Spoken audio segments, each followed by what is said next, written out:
Le Canada, c'est quand même un endroit très, très favorable pour toutes les personnes qui trafiquent des humains.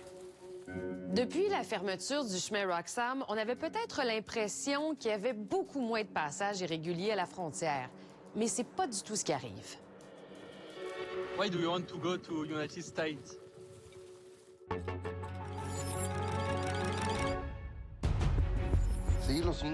Tu payes 5 000 $ américains et ça inclut tout.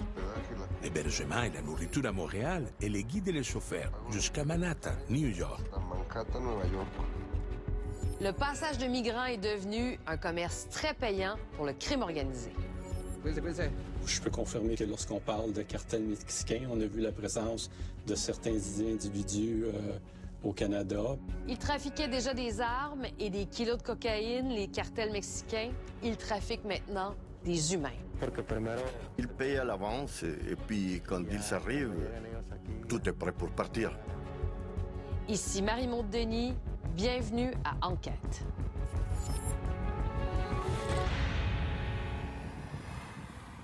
Ils sont ici, parmi nous.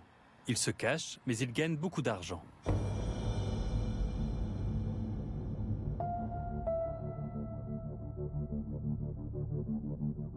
Ils partent ici à partir de Montréal.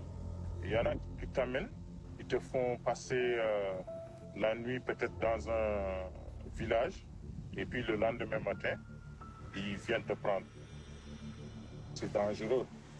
C'est dangereux, c'est vraiment dangereux. Au début, ils demandaient 3 000 $ américains. Au fil du temps, ça augmente. Ils prennent aussi leurs précautions. Ils ne savent pas est-ce que vous êtes la police ou ceci ou cela. Cet homme, qui aide bénévolement des migrants, on va l'appeler Moussa. Il dénonce un trafic humain sans précédent du Canada vers les États-Unis. C'est dans le milieu migrant qu'on se passe les numéros. Mais qui sont ces passeurs? On a tenté de découvrir qui se cache derrière ces groupes qui paraissent très organisés. Comment est-ce que les gens passent à la frontière? Dans des voitures. Et puis, il y a un peu de marche à pied. De l'autre côté, il y a quelqu'un qui vient te prendre. On parle en fait de réseaux criminels internationaux qui sont de plus en plus présents à la frontière. Et ce sont eux qui organisent ces passages clandestins.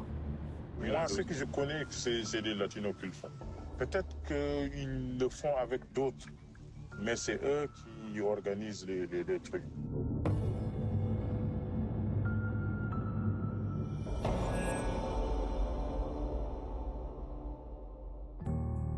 On a voulu en savoir plus sur ces groupes criminels, ces passeurs, ces coyotes comme on les appelle, qui s'emparent du trafic de migrants à la frontière canado-américaine. On a trouvé des noms, des comptes créés à chaque fois quelques jours plus tôt, qui proposent des voyages entre le Canada et les États-Unis. Il y a aussi des numéros de téléphone et on les a contactés en se faisant passer pour des migrants voulant traverser la frontière. Salut, j'ai vu ton numéro sur la page web. Je suis au Canada, mais j'ai vu aller au sud. Combien ça coûte? Un passeur a fini par nous répondre. Il dit s'appeler Paco. Sí, los 5 incluyen todo. De Montréal, el hospedaje, la comida, todo de eso de Montréal. El pago de guías, de driver, hasta Manhattan, Nueva York. ¿A dónde vas? Ya depende a dónde vayas, el cobro también. Digamos que si vas para, no sé, para Ohio, allá tengo creo que no te aumenta nada. Pero que si vas para otro lado, ya sea como para Carolina del Norte o para Michigan o para otros lados, sí hay costos extra. Sa proposition, c'est finalement comme un tout inclus. Mais cette offre qui semble alléchante, est-ce qu'elle tient vraiment la route? S'il y a bien des gens qui savent ce qui se passe actuellement à la frontière, ce sont eux. On va aller à la station de transmission opérationnelle, mieux connue sous le nom de STO. Exceptionnellement, la GRC nous a laissé entrer dans cette pièce sécurisée avec nos caméras pour nous montrer comment elle tente de lutter contre ces passeurs. Vous avez combien de caméras pour patrouiller la frontière? Pour des raisons de sécurité, je ne peux pas mentionner le nombre, mais on a plusieurs caméras ainsi que de la technologie frontalière. C'est ici, dans cette salle du quartier général de la police fédérale à Montréal, que des agents scrutent à distance les mouvements des personnes qui s'approchent de la frontière. Ici, dans nos bureaux, on est capable de voir ce qu'on appelle le direct. Donc, on voit un véhicule arriver, ça attire notre attention. Avec la caméra, on est capable de zoomer, aller chercher de l'inscription ou la description du véhicule, le nombre de sujets, leur tenue vestimentaire, la couleur, la plaque. Donc là, c'est une famille que nous, dans notre jargon à nous, est un southbound, donc se dirige du Canada vers les États-Unis. Les autorités américaines n'ont jamais arrêté autant de migrants provenant du Québec. Il y en avait 1000 au mois de septembre, c'est 4 fois plus que l'an passé à la même époque. Et quand vous voyez ça, vous faites quoi? Vous appelez les patrouilleurs? Là, nous, on appelle les patrouilleurs via notre système de radio. Moins southbound sont venus northbound. C'est 5 pour les membres, chemin Rich. C'est un appel de la SQ qu'on vient d'avoir. On n'a pas beaucoup de... Daniel Dubois est l'un des agents de la GRC affectés à la frontière entre le Québec et les États-Unis.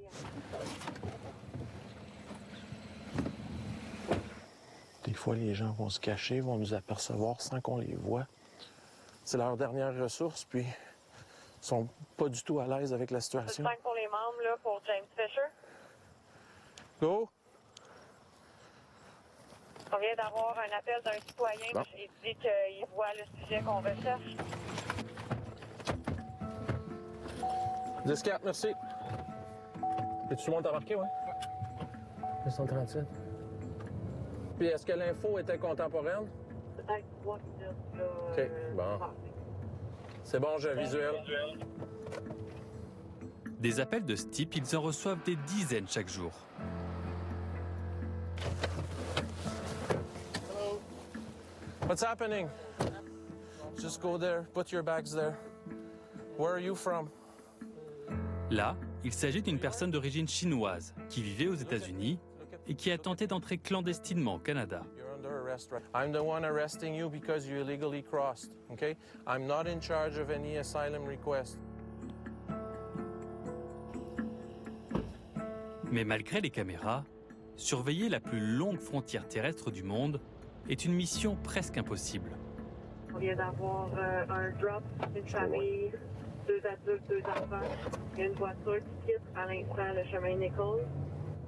Je sais pas s'il y a des membres plus près, là. Je suis à Saint-André environ, merci. Malheureusement. On a une licence Sentra de couleur noire, plaquée Ontario, Charlie Yankee. Comme on peut le constater, il est souvent difficile pour les agents d'arriver à temps pour arrêter les passeurs et les réseaux les plus organisés. Pour l'instant, c'est encore nouveau. C'est un peu le défi présentement. On est dans du nouveau à plusieurs niveaux, puis on travaille fort pour vraiment s'adapter à cette réalité-là. Pierre Massé est le patron de la GRC, du programme de protection de la frontière. C'est la première fois qu'il accepte de parler à un média. Lorsqu'il y a un commerce lucratif à faire, on peut s'attendre à ce que le crime organisé soit présent. Dans ce cas-là, il y a des indications que le crime organisé est présent afin de faciliter des passages clandestins. Quand on parlait du crime organisé, on parle de quel type de réseau? Je peux pas nécessairement, il y a des enquêtes en cours. Je peux confirmer par contre que lorsqu'on parle de cartel mexicain, on a vu la présence de certains individus au Canada, mais également de d'autres origines ethniques. Selon ce rapport fédéral confidentiel qui date du mois d'avril, ces groupes criminels sont désormais bien implantés au Canada. On y lit aussi que des migrants peuvent être exploités par ces réseaux, être victimes d'abus physiques et sexuels et de trafic humain.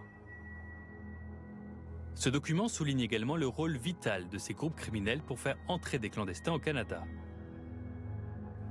Ils peuvent fabriquer des faux documents, mais ils offrent aussi du transport et des planques avant de passer la frontière. C'est d'ailleurs exactement ce que nous a proposé le passeur, ce fameux Paco, avec qui nous sommes en contact. Cuando llegues en Montréal o si ya estás en Montréal, nosotros pasamos a recogerte una noche antes de partir. Ahí te damos hospedaje y te damos comida para ya tener al grupo listo ahí. Y ya luego se parte. Son como 2 horas de caminata más o menos. Lo demás es con puro driver. Dale, dale. On a également mis la main sur ces images de passages clandestins qui ont été faites cet été par ce même réseau, quelque part dans l'est du Québec. Las nuevas pizzas, nuevo paquete. Ahí les doy otra pizza. Ahí les doy. Cuídense. Le transport, la marche dans les bois, le temps de repos, se cacher avant l'arrivée des voitures du côté américain, le passage de la frontière, tout est bien documenté et montre que finalement, tout a été minutieusement préparé. Creo, no sé si se perdería uno por ahí, pero no creo. Ahí están todos de vuelta. Ces vidéos ont été faites par des passeurs pour prouver à leur patron qu'ils sont capables d'éviter la police. Mais ces images sont aussi utilisées pour se faire de la publicité, comme on peut le voir dans cette annonce sur Internet. Donc on voit, regardez ici, beaucoup plus clairsemé, très utilisé clairement ici. C'est probablement ici que ça a été... ça s'est passé tantôt. Regardez, on le voit, on voit déjà des traces fraîches par terre. Là. Je veux dire, c'est que ça date clairement d'aujourd'hui. Les passeurs disent que le passage est 100% garanti. C'est pas vrai, vous arrivez assez régulièrement. Absolument, on en intercepte plein. Puis ceux qu'on n'intercepte pas, souvent, vont être interceptés de l'autre côté également. Donc, de dire ou d'affirmer qu'il va avoir une garantie à 100%, c'est absolument faux. Absolument faux. Les statistiques le prouvent autant du côté américain que canadien. Il n'y a pas de service après-vente pour ce type de service-là. Donc, on peut supposer que les gens qui se font attraper, je ne pense pas qu'ils récupèrent leur argent. D'ailleurs, sur ces chemins où passent les migrants, ces réseaux criminels ne se contentent pas de faire uniquement du commerce avec des passages clandestins. Effectivement, ce sont les mêmes chemins qui sont utilisés autant pour le passage d'armes à feu, les paquets remplis de stupéfiants, que pour le simple passage pour la migration illégale. Exactement les mêmes endroits, ce qui complexifie la tâche des policiers, puisqu'on est présentement dans une situation où tout est possible, tout peut arriver. Il faut être aux aguets à chaque appel. Et une fois de l'autre côté, les passeurs obligent les migrants à enregistrer des vidéos comme celle-ci pour prouver leur succès face à la police.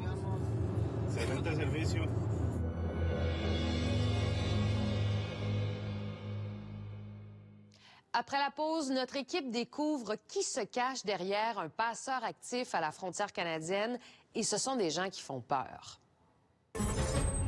On parle notamment de deux groupes, le cartel de Sinaloa et le cartel Jalisco Nueva Generación.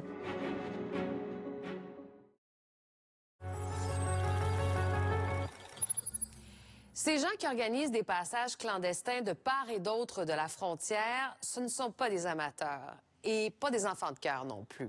En fait, il y en a plusieurs parmi eux qui ont des liens étroits avec des organisations criminelles meurtrières.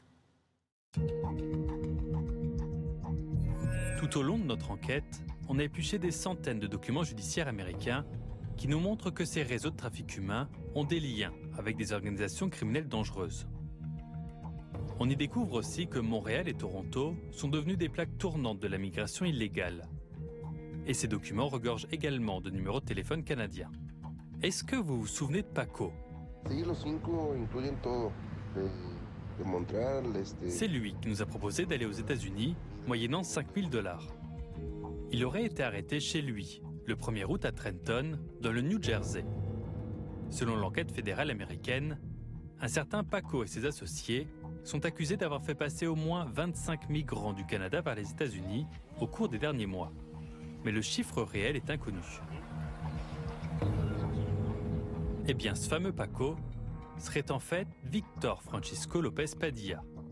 Selon un enquêteur américain, Paco aurait des liens avec le cartel d'un certain JGL, les initiales du célèbre trafiquant mexicain Joaquín Guzmán Loera, plus connu sous le nom de El Chapo, qui est aujourd'hui en prison. C'est tout simplement le patron du cartel de Sinaloa, l'une des organisations criminelles les plus riches et les plus dangereuses au monde. Malgré ces accusations, Lopez Padilla a plaidé non coupable et son procès est prévu pour 2024. Il risque 10 ans de prison. Avec la fermeture du chemin Roxham à la fin de l'hiver, Ottawa et Washington pensaient pourtant éliminer ou réduire les passages clandestins. Tout ce travail va permettre de dissuader la migration irrégulière à notre frontière commune pendant qu'on augmente l'immigration régulière.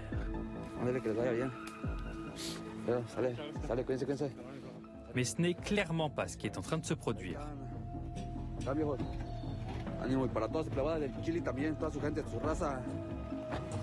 C'est clair que dès qu'on rend quelque chose illégal, plus difficile à atteindre, plus difficile à obtenir, il y aura de plus en plus l'opportunité justement pour des organisations criminelles pour dire écoute, maintenant tu peux plus faire ça, mais moi, je peux t'offrir ce service.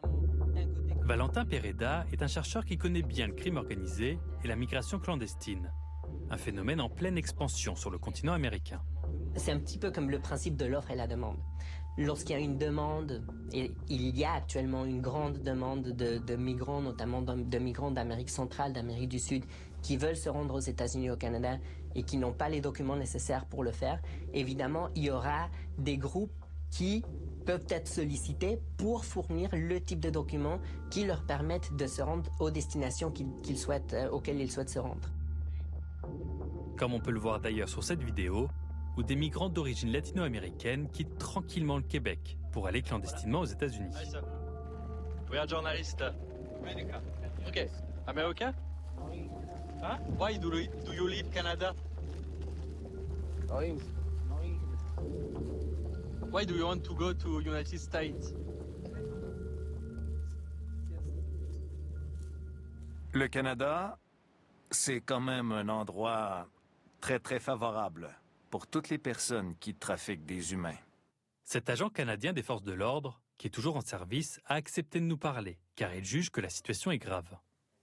Il y a une très grosse pression actuellement sur la frontière au niveau aérien. Il y a plusieurs facteurs à ça.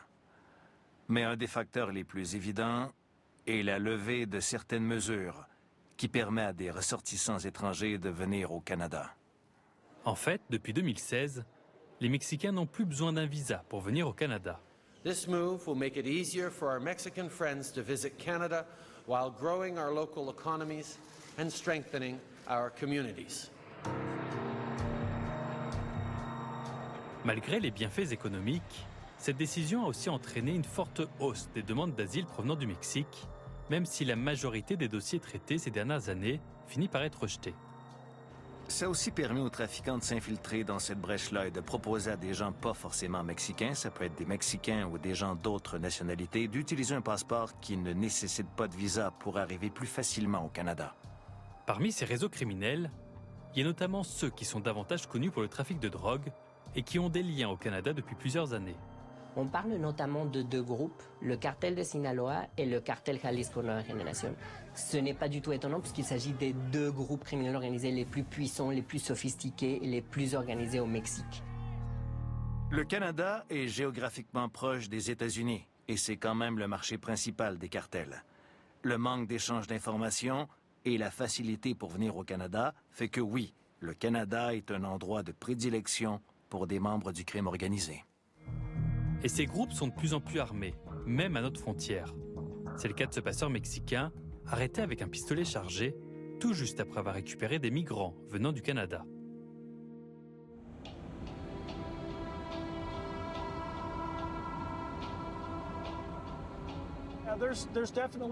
Il y a certainement plus d'armes à feu impliquées dans tous les domaines auxquels nous sommes confrontés. Il y a des gens qui récupèrent les migrants et ils sont armés. De l'autre côté de la frontière, c'est lui, le major Nicolas León, qui est sur le terrain. Vous savez, les trafiquants de drogue portent des armes pour ne pas se faire voler par d'autres trafiquants de drogue. Et les passeurs peuvent porter des armes parce qu'ils ont peur de croiser d'autres passeurs ou des personnes mal intentionnées. Juste avant notre rencontre, son équipe venait d'arrêter plusieurs personnes. La région ici est assez populaire et assez fréquentée. L'endroit où nous allons a été utilisé ce matin par des passeurs. On marche vers le slash. C'est comme ça qu'on appelle la frontière internationale. C'est tout ce qui nous sépare réellement du Canada. Cet agent américain dirige l'unité d'intervention du bureau du shérif du comté de Clinton, dans l'État de New York. Et il connaît bien les bois de sa région utilisées par les passeurs. On a récemment arrêté des Mexicains. aussi des Vénézuéliens. Il y en a vraiment beaucoup. Tous ceux qu'on arrête ne viennent pas que d'un seul pays. On ne peut pas les identifier à un seul groupe. Mais là, je suis en train de me faire manger par des moustiques. On va devoir s'arrêter.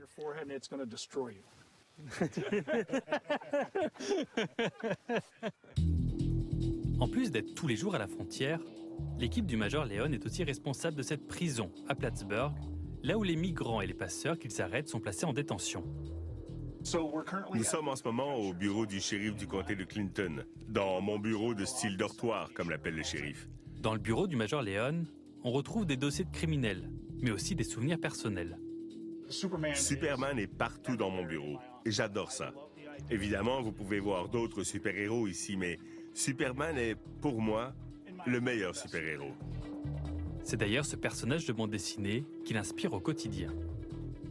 Je demande souvent aux gens que signifie le symbole, le S, sur la poitrine de Superman. La plupart répondent Superman, mais ce n'est pas ça. Ça signifie espoir sur sa planète. Pour moi, l'idée est qu'on peut toujours faire plus, qu'on peut sauver le monde. Mais le Major Leon n'a pas besoin de super pouvoirs pour comprendre pourquoi les cartels utilisent le Canada pour faire passer des clandestins dans sa région.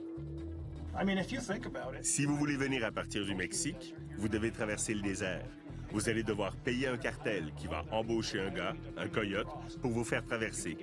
Mais vous pouvez vous perdre dans le désert, vous pouvez mourir. Plus facile de prendre l'avion pour le Canada, de payer le même groupe criminel qui va vous conduire jusqu'à la frontière en taxi, et en moins de 2 minutes, vous êtes aux États-Unis. Le Canada serait donc devenu un marché lucratif pour toutes ces organisations criminelles, puissantes et dangereuses, qui savent bien déjouer les faiblesses de notre frontière. C'est ce qu'on a pu aussi découvrir sur place, au Mexique. Au retour, on se rend au Mexique rencontrer un criminel qui nous raconte comment il fabrique des passeports pour rentrer au Canada.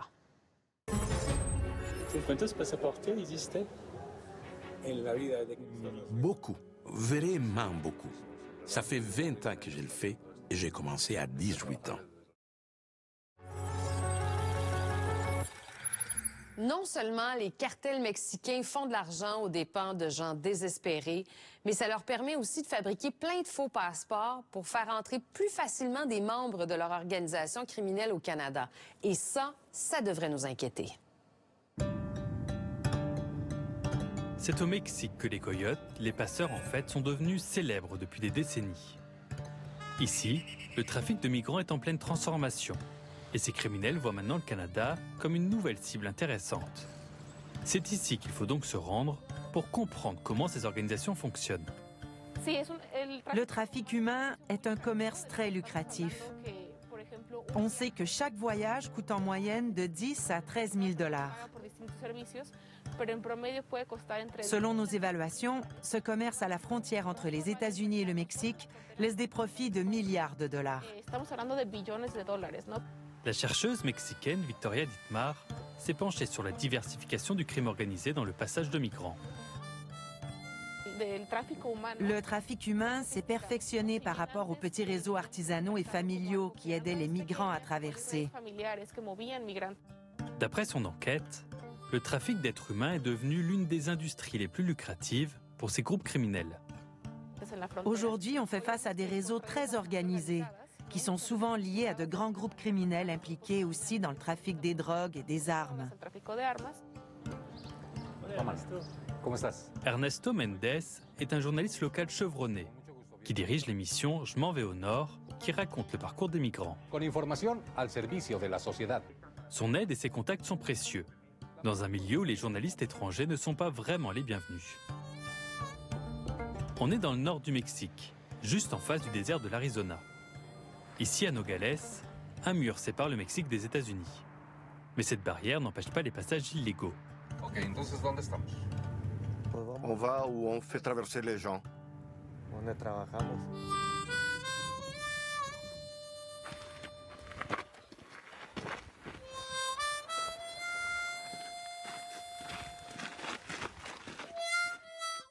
Cet homme est un coyote mexicain. On va l'appeler José. Il fait ce métier depuis 24 ans. Il paye à l'avance et puis quand ils arrivent, tout est prêt pour partir.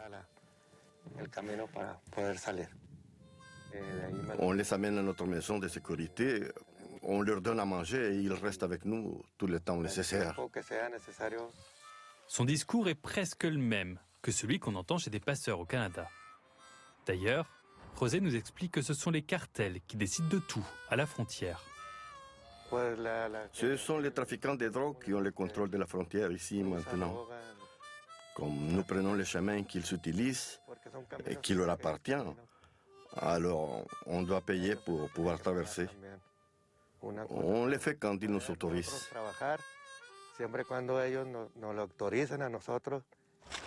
Même s'ils travaillent au milieu des cactus devant la frontière américaine, José et son groupe emmènent également des gens jusqu'au Canada. Quand ils vont au Canada, on les prévient à l'avance pour qu'ils soient pris par les groupes qui battent là-bas.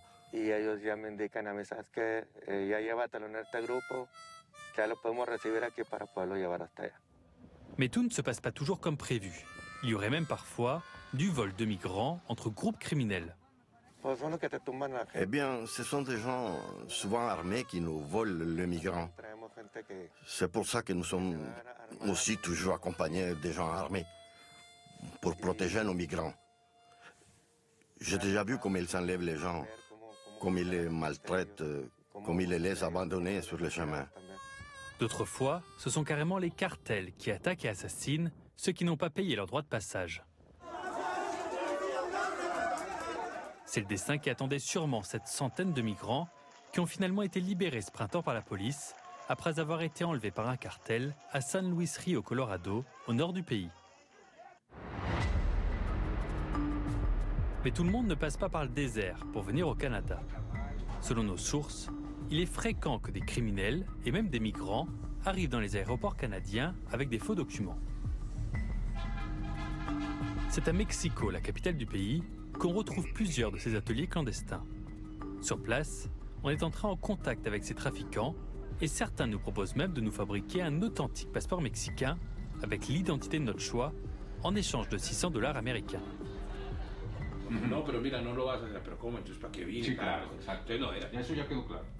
Un criminel accepte finalement de nous rencontrer. Il nous donne rendez-vous dans un quartier de Mexico réputé dangereux. ¿A dónde vamos? Vamos a ir a buscar a una persona que nos prometió una entrevista. ¿Un traficante? Un traficante, precisamente. On y va avec 2 autres contacts locaux et une équipe de sécurité fournie par le réseau criminel qui utilise un faux taxi pour nous accompagner. Mais juste avant notre rencontre, la police débarque devant l'édifice. Il n'y aura aucune arrestation. Les policiers ont tout simplement demandé de l'argent avant de repartir. Puisque cette entrevue tombe à l'eau, on est entré en contact le lendemain avec un autre faussaire qui opère dans un autre quartier de Mexico. Bueno, ahorita vamos a ir para allá. De aquel lado va a ser la entrevista. Celui-ci nous donne rendez-vous dans un café du centre historique de Mexico, un endroit a priori sécuritaire. J'ai dangereux de se voir dans mon atelier, parce qu'il y a la police et la mafia. C'est sans doute plus dangereux pour vous que pour moi. Si les gardes voient les caméras, par exemple, ils vont vous emmener. Et je ne sais pas ce qui peut vous arriver. Cet homme est connu dans le milieu criminel mexicain. Il est arrivé armé et accompagné. Mais nous avons aussi des patrons, des gens très puissants, avec qui on ne peut pas jouer. Qui sont tous clientes? Il y en a d'un peu partout. Nous avons des migrants sans papier qui viennent de Venezuela. On a aussi des Honduriens, des Salvadoriens, de la Colombie, de partout dans le monde. ¿Cuántos pasaportes existent? Beaucoup, vraiment beaucoup. Ça fait 20 ans que je le fais et j'ai commencé à 18 ans. Ces services, comme ils les appellent, dépendent des besoins du client. Nous avons 3 prix différents pour fabriquer des passeports. Le premier, on l'appelle le clone. Et on le fait dans nos ateliers. Tout est fait par nous. Les sceaux, les hologrammes, tout. Ce passeport coûte environ $600 canadiens. C'est le bas de gamme. Il ne s'utilise qu'au Mexique, pour par exemple se faire passer pour quelqu'un d'autre. L'autre que je peux t'offrir est celui où l'on utilise un passeport original. Ça coûte 8 500 pesos.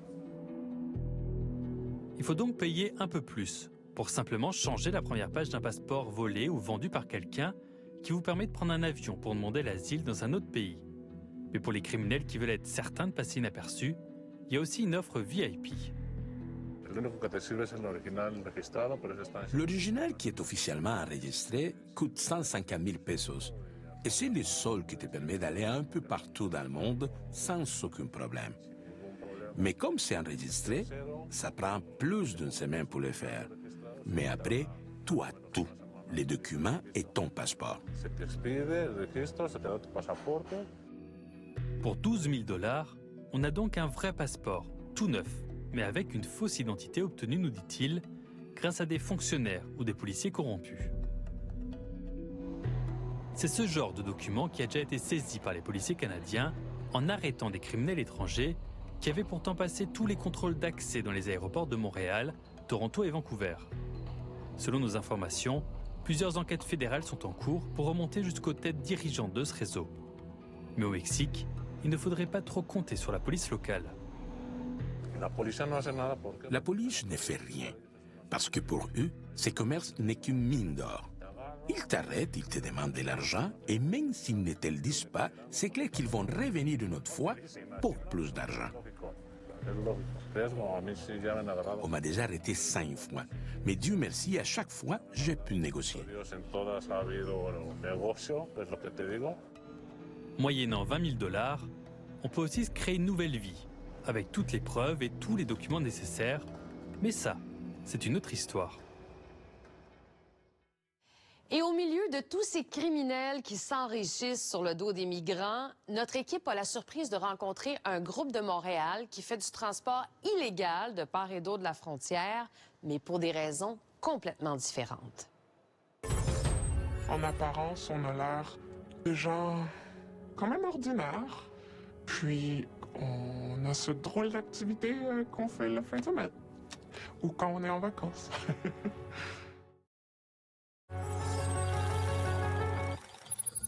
De Dundee en Montérégie à Quaticook en Estrie, les policiers interceptent des passeurs presque tous les soirs le long de la frontière. Mais c'est difficile pour eux de les arrêter et voici pourquoi.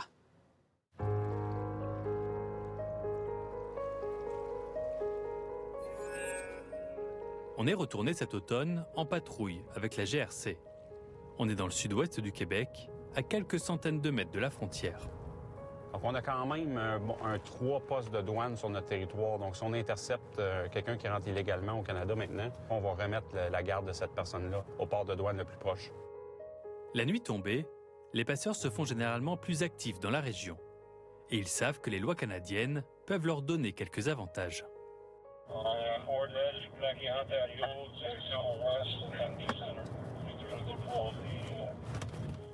Il est presque 20 h et dans la pénombre, les policiers aperçoivent un véhicule suspect.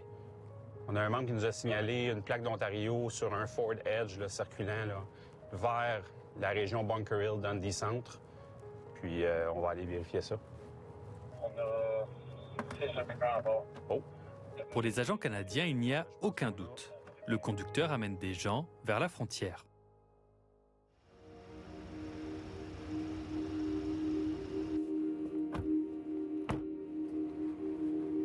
Papers. Right now they have an immigration paper. There's no pictures on them. We have to verify. I'm just telling you what it is. On a vérifié le statut de la plaque qui donnait à une compagnie à numéro, possiblement d'un véhicule de location de la région de Toronto. Lui, il me fait dire qu'on a besoin d'identité photo le plus possible. Ce qu'on a, c'est pas suffisant. Ces 4 personnes en arrière ne parlent ni français ni anglais. C'est une famille qui est entrée au pays il y a quelques heures à peine par l'aéroport de Vancouver.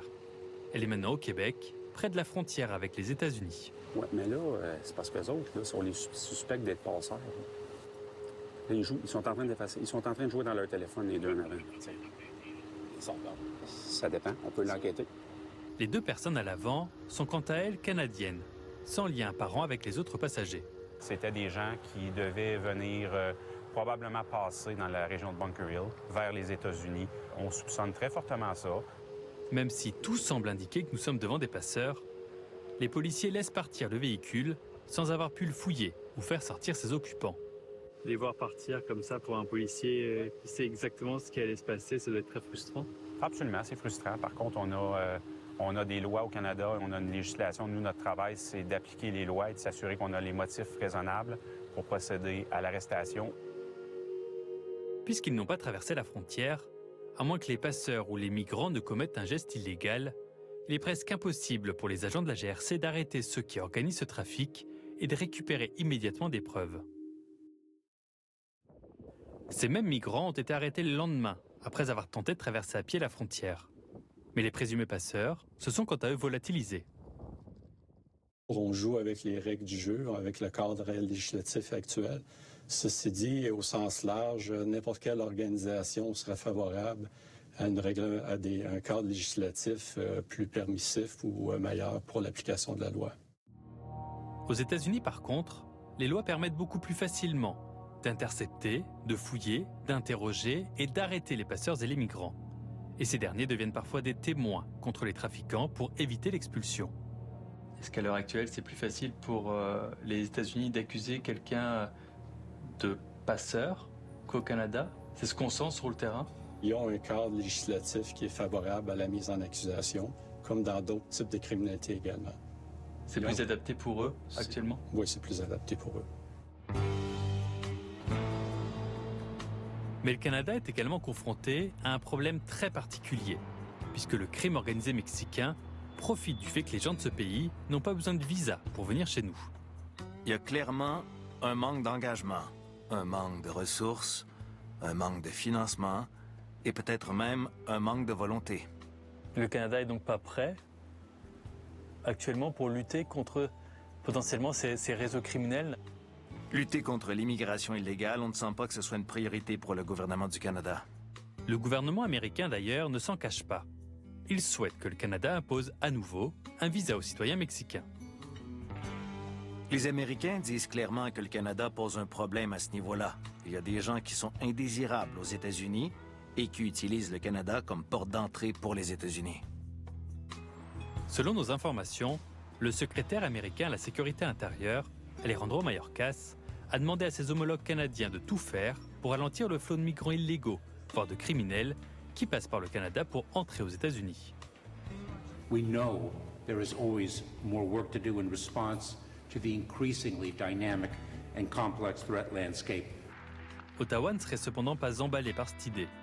Mais on n'a pas pu poser la question au ministre de la Sécurité publique, puisqu'il a refusé notre demande d'entrevue. Le gouvernement nous a fait plutôt parvenir cette déclaration écrite. La levée de l'obligation de visa a contribué à renforcer les relations bilatérales entre les deux pays et à profiter à leurs échanges commerciaux, à leurs investissements et au tourisme. Nous travaillons pour combattre les éléments du crime organisé qui facilitent les réseaux de passeurs. Si la crise migratoire continue, si rien n'est fait, si aucune politique est prise, si les forces de l'ordre ne font rien, je pense qu'il y a des fortes probabilités que l'emprise des réseaux criminels mexicains continue à s'accroître dans les années à venir. Tout au long de notre enquête, on a parlé avec plusieurs passeurs, plusieurs réseaux. Mais l'un d'entre eux nous a surpris par leur motivation. Au début de l'été, on a rencontré une femme qui se fait appeler Julia. Elle nous a donné rendez-vous dans un café du nord de Montréal et on y allait muni d'une caméra cachée. Julia pense être en face d'un migrant qui veut aller aux États-Unis. On peut t'emmener à Plattsburgh, la ville la plus proche puis la plus grande. Puis si tu as un ami à New York qui peut venir te chercher, ce serait idéal. Pour traverser, elle nous propose de prendre une voiture, de marcher dans les bois ou de se cacher dans un bateau. Et même si tout semble très bien organisé, elle jure que ce sera gratuit. Il n'y a pas de coût. On est des personnes qui croient dans un monde sans frontières. On pense que c'est injuste, que ça ne devrait pas exister. On fait pas ça pour faire de l'argent. Lors d'une nouvelle rencontre, on lui dévoile notre identité et on lui propose de nous expliquer ses motivations. Après quelques semaines d'attente, c'est une autre femme du groupe qui accepte de nous parler. On est un groupe de quelques personnes. On est des gens ici, on est des Canadiens qui avons nos familles, qui avons nos emplois, nos loisirs, mais qui avons décidé d'utiliser une partie de nos ressources, de notre temps, de notre argent, pour essayer de faire une petite différence dans la vie de migrants qui en ont vraiment besoin. Elle aussi dit s'appeler Julia. Elle ne veut pas donner trop de précisions sur les routes qu'ils prennent pour faire traverser les migrants, mais elle avoue qu'ils utilisent des voitures de location. Vous êtes combien de personnes? Je dirais le strict minimum. Parfois, on a peut-être besoin de certaines personnes ou on fait certaines vérifications que je suis certaine les réseaux criminels font pas, pour accompagner les gens aussi dans leur traversée. Mais on n'a pas besoin d'être beaucoup pour faire ça. C'est quoi les vérifications que vous tentez de faire? Donc, vérifier que le chemin, il est comme on l'a vu la dernière fois, vérifier qu'il n'y a pas de trucs qui nous inquiéteraient au niveau de la présence de réseaux criminels, au niveau de la présence des autorités. Et son groupe ne fait pas qu'amener des gens aux États-Unis. Ils en cherchent aussi là-bas pour les faire venir au Canada. Je vous dirais c'est moitié-moitié. Vous avez conscience, j'imagine, que c'est quelque chose qui reste illégal aux yeux de la loi. Est-ce que vous avez conscience des risques? On essaie de pas trop y penser. Oui, bien sûr.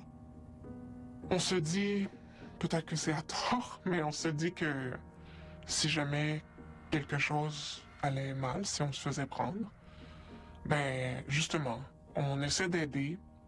On n'a jamais rien demandé de monétaire. On veille à la sécurité des gens.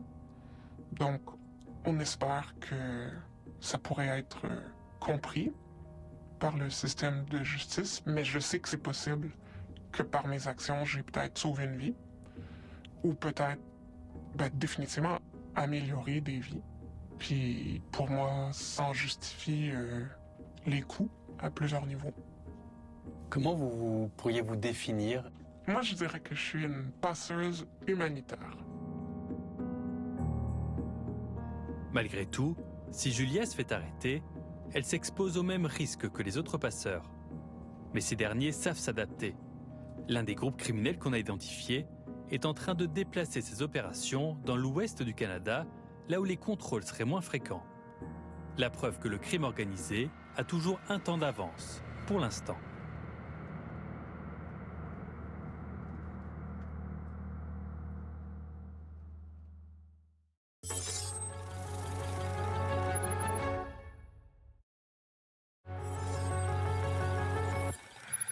J'espère que vous avez apprécié notre reportage de ce soir. Au nom de toute l'équipe, merci beaucoup d'avoir été là.